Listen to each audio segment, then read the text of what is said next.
So we're going to be talking about the upcoming United States lunar return, which begins on May 29th of this year, 2024. So we're going to start with Mars in the seventh house in Aries. You can see that Mars is squaring both Campania and Ceres. Campania and Ceres opposing one another. This is forming a T-square on Mars. At some point in this lunar cycle, in this 1 month period, we're going to see news reports that something disappointing, something negative about our health, some statistic or something that's showing us that our health is getting worse in some way. Next, we want to look at the planet Mercury. It's in the 8th house. It's in Taurus. This rules communications of all kind, our power grid, the internet, cell phones, all those types of things. The problem here, and we talked about this in the last lunar cycle, there was going to be some area of the country that lost communications or the internet or whatever. We saw that in Texas with those storms. Hundreds of thousands of people lost their power and cell coverage and that kind of thing. We'll see the same thing in this lunar cycle. You can see Mercury's ruler of Taurus would be Venus in the 9th house.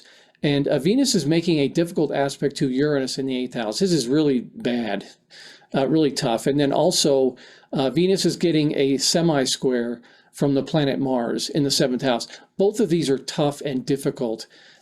So we should see some area of the country. It may be weather. It may be, rolling blackouts or so. It's always something different than what I guess, but it's going to be something. Someone's going to lose their communications or power. Also, you can see Jupiter up there in the 9th house. It's opposing that 3rd house cusp. This is typically very good. The problem here is that the moon in the 5th house in Aquarius is squaring that 3rd house cusp. Again, this is just difficult. It's not as bad as it could be, but more difficulty.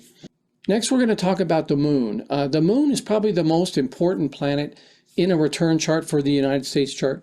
And it's because the moon represents us as a people. It's our land. If anything's going to happen, good or bad, in America, it's going to show up under the moon. So you can see the moon in the 5th house in Aquarius. Jumping right off the page, really obvious, is the planet Uranus up in the 8th house, squaring the moon. This is difficult. And it's difficult because Uranus is in the 8th house. And the 8th house is Scorpio, and that usually tells us about deaths or injuries or some kind of a tragic situation. Next, we want to look at the stock market for this lunar period. So we want to look at Vader. It's in the 5th house in the sign of Pisces. Really obvious, the planet Jupiter up there in the 9th house, hugging that 9th house cusp, is squaring Vader. This is really big. This is really strong. It's showing us that the stock market will undoubtedly go up. When I saw this, I thought, does anything support it? Well, it does. Vader is in the sign of Pisces, and you can see Neptune there on the 7th house cusp. It's making a sextile to Pluto in the 4th house, but it's also making a sextile to Jupiter as well.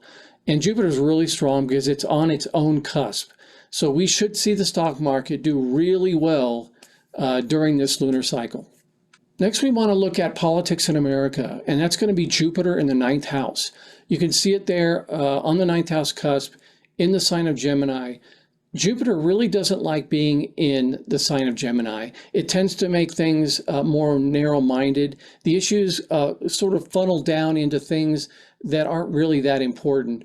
And then to make matters worse, Jupiter is squaring Vader in the 5th house along with the moon. This is just telling us that our country is going to be even more divided during this lunar cycle than normal. This is a really strong and it's really tough. You should expect to turn on your TV or social media and see lots of arguing. It wouldn't surprise me if some new event happened overseas, outside of our country somewhere, and we ended up with two sides to that issue. And more of a feeding frenzy, anger towards one another, as we've seen in the past.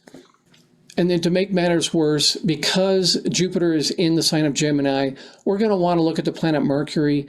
Well, Mercury is getting this 30-degree aspect from Mars in Aries. This is just arguing. This is just anger and arguing. We're going to see a lot of it during this period. And lastly, we want to look at foreign affairs, things that happen outside the United States that involve us, the United States. This is going to be ruled by the planet Saturn. You can see it in the 6th house in the sign of Pisces. It's making a lot of good aspects. It's trining Compania in the 10th house. It is sextiling Mercury in the 8th house. It's sextiling Ceres in the 4th house. It's just making a lot of good aspects. Also, the ruler of the sign of Pisces is Neptune. It's making a sextile to Jupiter up on the 9th house cusp. This is all very good. There's really not a lot other than that. So we should have a very peaceful time in terms of world affairs. So thanks for watching, and we'll see you next time.